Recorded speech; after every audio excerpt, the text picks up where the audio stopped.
ನುಡಿದಂತೆ ನಡಿ, ಇಲ್ಲ ಅಂದ್ರೆ ಇದೇ ಜನ್ಮ ಕಡೆ ಅಂತ ಹೇಳ್ತೀವಿ ನಾವು. ಇದೇ ಜನ್ಮ ಕಡೆ, ಏನ್ ಬೇಕಾಗಿಲ್ಲ. ಬಹಳ 100 ದಿನ ಇಲಿಯಾಗಿ ಬಾಳೋದಕ್ಕಿಂತ 1 ದಿನ ಹುಲಿಯಾಗಿ ಬಾಳ್ತೀವಿ ನಾವು. ಸಾಕು, 1 ದಿನ ಹುಲಿಯಾಗಿ ಬಾಳಿ ಸಾಕನ್ನೋರು ನಾವು. ಅಂತ ನಮ್ಮ ಅಣ್ಣ ಸಂತೋಷ್ ಅಣ್ಣ ಅನ್ನೋ ಮಾತನ್ನ ನಾನು ಬಹಳ ಸಂತೋಷದಿಂದ ಹೇಳಕ್ಕೆ ಇಚ್ಛೆ ಪಡ್ತೇನೆ. ಬಹಳ ಹೃದಯ ಮನಸ್ಸು.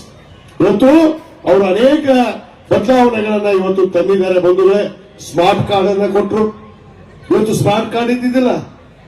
ಇವತ್ತು ಕಾರ್ಮಿಕರಿಗೆ ಸಂಘಟಿತ ಕಟ್ಟಡ ಕಾರ್ಮಿಕರು, ಕೂಲಿ ಕಾರ್ಮಿಕರು, ಇವತ್ತು ವಿಶೇಷವಾಗಿ ನೇಕಾರರಿಗೆ, ನಾನು ನೇಕಾರರಿಗೆ ಕೂಡ ನಮ್ಮ ಸಚಿವರು ಇವತ್ತು ಎಲ್ಲರಿಗೂ ಕಾರ್ಡ್ ಕೊಡಬೇಕು ಅಂತೇಳಿ ಒಂದು ಮಸೂದೆಯನ್ನ ಸದನದಲ್ಲಿ ತಂದಾಗ ನಾನು ಎದ್ದಿಂತ ಹೇಳಿದೆ ನಮ್ಮಣ್ಣವರಿಗೆ, ಸನ್ಮಾನ್ಯ ಸಚಿವರೇ, ನೀವೆಲ್ಲರಿಗೂ ಕಾರ್ಡ್ ಅನ್ನ ಸ್ಮಾರ್ಟ್ ಕ್ಲಾಸ್ ಕೊಡ್ತಾ ಇದ್ದೀರಿ, ಎಲ್ಲ ಯೋಜನೆಗಳನ್ನು ಕೊಡ್ತಾ ಇದ್ದೀರಿ, ದಯವಿಟ್ಟು ಅದರಲ್ಲಿ ಇರುವಂತಹ ಅನೇಕ ರಂಗಭೂಮಿ ಕಲಾವಿದರಿಗೂ ಕೂಡ ತಾವು ಅವಕಾಶವನ್ನು ಕಲ್ಪಿಸಿಕೊಡಬೇಕು ಅಂದಾಗ ಆ ಒಂದು ಮಸೂದೆಯಲ್ಲಿ ಇವತ್ತು ರಂಗಭೂಮಿ ಕಲಾವಿದರಿಗೂ ಕೂಡ ಇವತ್ತು ಲೇಬರ್ ಕಾರ್ಡ್ ಅನ್ನು ಕೊಡುವಂತ ಕೆಲಸ, ಎಲ್ಲ ನಮ್ಮ ಕಾರ್ಮಿಕರಿಗೆ ಸಿಗುವಂತ ಸವಲತ್ತನ್ನ ಇವತ್ತು ಸಿನಿಮಾ ನಟರಿರ್ಬೋದು, ರಂಗಭೂಮಿ ಕಲಾವಿದರಿರ್ಬೋದು, ಜಾನಪದ ಸಾಹಿತಿಗಳಿರ್ಬೋದು, ಅನೇಕ ಜನ ಲೇಬರ್ ಏನು ಕಾರ್ಮಿಕರಿದ್ದಾರೆ ಅವ್ರಿಗೆಲ್ಲರಿಗೂ ಇವತ್ತು ಸವಲತ್ತನ್ನ ಸಿಗುವಂತ ಕಾರ್ಯವನ್ನ ಮಾಡಿದ್ದು ನಮ್ಮ ಸಂತೋಷ್ ಲಾಡ್ ಸಾಹೇಬರು.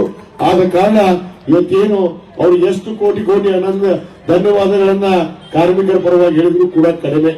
ಯಾಕಂದ್ರೆ ಅಂತ ಒಂದು ಕಾರ್ಯವನ್ನ ಇವತ್ತು ಮಾಡಿದ್ದಾರೆ. ಇವತ್ತೇನು ನಮ್ಮ ಸರ್ ಎಂ ವಿಶ್ವೇಶ್ವರಯ್ಯ ಇವತ್ತು ಸಂಘಟಿತ ಮತ್ತು ಅಸಂಘಟಿತ ಕಾರ್ಮಿಕರ ಒಂದು ಸಂಘಟನೆಯನ್ನು ತಾವು ಉಂಟಾಕಿದ್ದೀರಿ. ಇವತ್ತು ನಮ್ಮ ತಾಲೂಕಿನಲ್ಲಿ ಸುಮಾರು ಈಗಾಗಲೇ 9,481 ಕಾರ್ಮಿಕರು ಇವತ್ತು ಗುರುತಿಸಲ್ಪಟ್ಟಿದೆ. ಅದರಲ್ಲಿ ನಾನಾ ತರ ಕಟ್ಟಡ ಕಾರ್ಮಿಕರಿದ್ದಾರೆ, ಕೂಲಿ ಕಾರ್ಮಿಕರಿದ್ದಾರೆ, ಇವತ್ತು ಅಸಂಘಟಿತ ಕಾರ್ಮಿಕರಿದ್ದಾರೆ.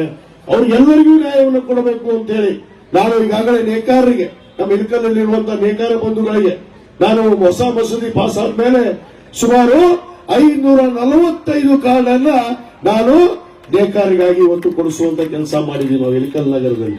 ಇದು ಇನ್ನೂ ಬಹಳಷ್ಟು ಜನ ಇದ್ದಾರೆ. ಯಾಕಂದ್ರೆ ಯೋಜನೆ ತಿಳಿದಿಲ್ಲ, ಕೆಲವು ಜನಕ್ಕೆ ತಿಳಿದಿಲ್ಲ. ಪಾಪ ಅವರು ಕೂಲಿ ಕಾರ್ಮಿಕರಾಗಿ ದುಡಿತಾ ಇದ್ದಾರೆ. ಆದ್ರೆ ಅವ್ರಿಗೆ ಯೋಜನೆಗಳ ಬಗ್ಗೆ, ಸರ್ಕಾರ ಕೊಡುವಂತಹ ಯೋಜನೆಗಳ ಬಗ್ಗೆ ಗೊತ್ತಿಲ್ಲ. ಅದಕ್ಕೆ ಈಗಾಗಲೇ ನಮ್ಮ ಸಚಿವರು ಎಳೆಯಾಗಿ ನಿಮ್ಗೆಲ್ಲ ಬಿಚ್ಚಿಟ್ಟಿದ್ದಾರೆ.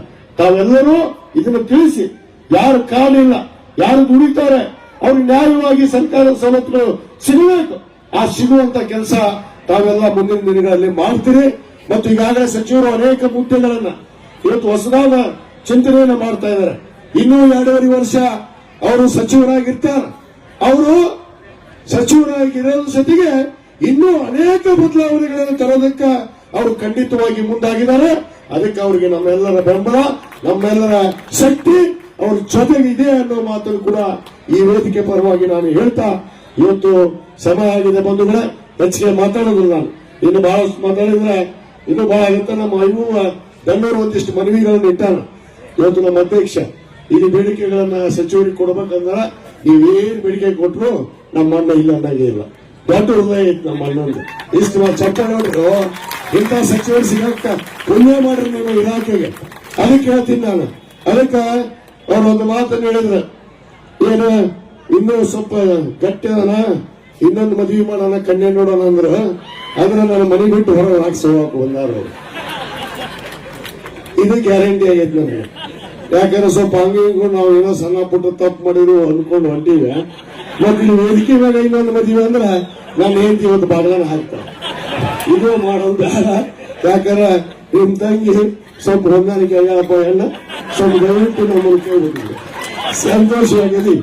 ಈಗ ಮತ್ತೆ ನೀವು ಮದುವೆ ಮಾಡ್ತೀರ ಅಂದ್ರೆ ಕಲಾಸ ನಮ್ಮನ್ನು ಗಿಲಿನ ಹಾಕ್ತಾರೆ ಹೊರಗೆ. ಬೇಡ. ಯಾಕಂದ್ರೆ ಅದಕ್ಕೆ ನಮ್ಮ ಅಣ್ಣ ನನ್ನ ಮೇಲೆ ಬಹಳ ಪ್ರೀತಿ. ಯಾಕಂದ್ರೆ ಇವತ್ತಲ್ಲ, ಒಂದು ಮಾತನ್ನು ಇಲ್ಲಿ ಹೇಳಬೇಕು. ನಾನು ನನ್ನ ತಮ್ಮನ ಮದುವೆ ಮಾಡಿದೆ ಏನು 2003ರಲ್ಲಿ 2003 ಅಲ್ಲ 2002ರಲ್ಲಿ ಎಲ್ಲ 3ರಲ್ಲಿ ಅಪ್ಪವ್ರು ತಿರುಗಿದ ಮೇಲೆ ಮಾಡಿದ್ವಿ ನಾವು ಮದುವೆ. ಅವ್ರು ಆದ್ಮೇಲೆ ಬರೇ ನಾನು ಅಣ್ಣಗೊಂದು ಫೋನ್ ಮಾಡಿದೆ, ನಮ್ಮ ತಮ್ಮನ ಮದುವೆ ಮಾಡ್ತೀನಿ, ಒಂದು 100 ಸಾಮೂಹಿಕ ವಿವಾಹ ಕೂಡ ಮಾಡಕತ್ತೀನಿ, ಬಹಳಷ್ಟು ಜನ ಬರ್ತಾರ, ಅಣ್ಣ ನೀವು ಹೆಲಿಕಾಪ್ಟರ್ ತಗೊಂಡು ಬರ್ಬೇಕಂದ್ರ ಸಂತೋಷ್ ಲಾಡ್ ಸಾಹೇಬ ಸೀದಾ ಹೆಲಿಕಾಪ್ಟರ್ ತಗೊಂಡು ಇಳಕಲ್ಲಾಗಿ ನಮ್ಮ ತಾಜ್ ಗ್ರೌಂಡ್ ಇಳಿದಂತ ಮನುಷ್ಯ ಬರೀ ಒಂದೇ ಫೋನ್ಗೆ ಏನು ಸೀದಾ ಬಂದು ನನ್ನ ತಮ್ಮಗ ಕೀಕಳ ಹಾಕಿ ಆಶೀರ್ವಾದದಂತ ದೊಡ್ಡ ಮನುಷ್ಯ. ಅವರನ್ನ ಈ ಸರ್ಕಾರದಲ್ಲಿ ನಾವು ಸಚಿವರಾಗಿ ಕಾಣೋದಕ್ಕೆ ಬಹಳ ಕಾತುರರಾಗಿ ಕಾಯ್ತಾ ಇದ್ವಿ, ಮುಂದೂ ಕೂಡ ಕಾಯ್ತಾ ಇರ್ತೀವಿ. ಅವ್ರ ಜೊತೆ ಕೆಲಸ ಮಾಡೋದು ಆಸೆ ನನಗೂ ಸಿಗಲಿ ಅಂತ ಹೇಳಿ ಆ ಕೂಡಲ ಸಂಗಮನಾಥ್ನಲ್ಲಿ ಒಂದು ಬೇಡ್ಕೊತಾ ಇದ್ವಿ. ಅದು ಸೈಯದ್ ಮುರ್ತುಜಾ ಖಾದ್ರಿ ಅವರಲ್ಲಿ, ಚಿತ್ರಗೆ ಶ್ರೀ ವಿಜಯ ಮಾಂತಪ್ಪಗಳಲ್ಲಿ ನಾನು ಕೇಳ್ತಾ ಇದ್ದೀನಿ. ಆ ಭಗವಂತನ ಆಶೀರ್ವಾದ ಆಗತ್ತೆ ಅನ್ನೋದು ವಿಶ್ವಾಸ ಕೂಡ ನನ್ನಲ್ಲಿ ಐತನ್ನೋ ಮಾತನ್ನ ಹೇಳಿ ಇವತ್ತೇನು ನಮ್ಮ ಮೈಬೂಬ್ ದೇರ್ನೂರ್ ಅವರು, ನಮ್ಮ ಬಸವರಾಜ್ ಹೊಸೂರ್ ಅವರು, ನಮ್ಮ ಆದಿಮನಿಯವರು ಮತ್ತು ನಮ್ಮ ಹನುಮಂತ ಕಜನೂರ್ ಅವರು ಈ ಸಂಘಟನೆಯನ್ನ, ಚಂದಪ್ಪ ಚಲವಾದಿ ನನ್ನ ಆತ್ಮೀಯ ಸ್ನೇಹಿತಪ್ಪ, ಈ ಜಗಳಂತ ನನ್ನ ಜಗಳಗಳಿಗೆ ಇವರೆಲ್ಲ ನಮ್ಮ ಆತ್ಮೀಯ ಸ್ನೇಹಿತರು, ಬಹಳ ಚಿಕ್ಕವರಿಂದ ನಮ್ಮ ಜೊತೆಗಿದ್ದವ್ರು ಸರ್. ಅವರು ಎಲ್ಲರೂ ನಮ್ಮ ಜೊತೆಗದಾರ. ಇವತ್ತು ಒಂದು ಸಂಘಟನೆಯನ್ನು ಕಟ್ಟಿದಿರಿ. ಈ ಸಂಘಟನೆ ಹೇಗಾಗ್ಬೇಕಂದ್ರೆ ಒಂದು ದೊಡ್ಡ ಶಕ್ತಿಯಾಗಿ, ಕಾರ್ಮಿಕರಿಗೆ ಉಸಿರಾಗಿ, ಕಾರ್ಮಿಕರ ಏಳಿಗೆಗಾಗಿ ಈ ಸಂಘಟನೆ ದುಡಿದ್ರೆ ನಿಮ್ಮ ಜೊತೆಗೆ ನನ್ನ ಉಸಿರಿರುವವರೆಗೂ ನಾನು ಕೂಡ ಇರ್ತೀನಿ ಅನ್ನೋ ಒಂದು ಪ್ರಮಾಣವನ್ನು ನಾನು ಈ ವೇದಿಕೆ ಮುಖಾಂತರ ನಾನು ಮಾಡಕ್ಕೆ ಇಚ್ಛೆ ಪಡ್ತೀನಿ. ನೀವು ಏನೇ ಕೆಲಸ ಇದ್ರು ಕೂಡ, ಏನೇ ಕಾರ್ಯ ಇರಲಿ, ಅದು ಸರ್ಕಾರ ಮಟ್ಟದಲ್ಲಿ ಇರಲಿ, ಡೆಲ್ಲಿ ಮಟ್ಟದಲ್ಲಿ ಇರಲಿ, ಅದನ್ನ ಜೊತೆಗೆ ಮಾಡ್ಕೊಂಡ್ಬರಕ್ ನಾನು ಇರ್ತೀನಿ. ನಾವು ಯಾವತ್ತೂ ಅಂಜೋದು ಅವಶ್ಯಕತೆ ಇಲ್ಲ. ನೀವು ಎಲ್ಲರೂ ಕೂಡ ಗಟ್ಟಿಯಾಗಿ ಈ ಸಂಘಟನೆಯನ್ನ ಬೆಳೆಸಿ ಈ ತಾಲೂಕಿನಾದ್ಯಂತ ಎಲ್ಲಿ ಕಾರ್ಮಿಕರಿದ್ದಾರೆ, ಯಾರು ಇದರ ಸದುಪಯೋಗವನ್ನು ಪಡಿತಿಲ್ಲ, ಅವ್ರಿಗೆಲ್ಲರಿಗೂ ಅನುಕೂಲ ಮಾಡುವಂತ ಕೆಲಸ ನೀವು ಮಾಡಬೇಕು ಅನ್ನೋ ಮಾತನ್ನ ಹೇಳಿ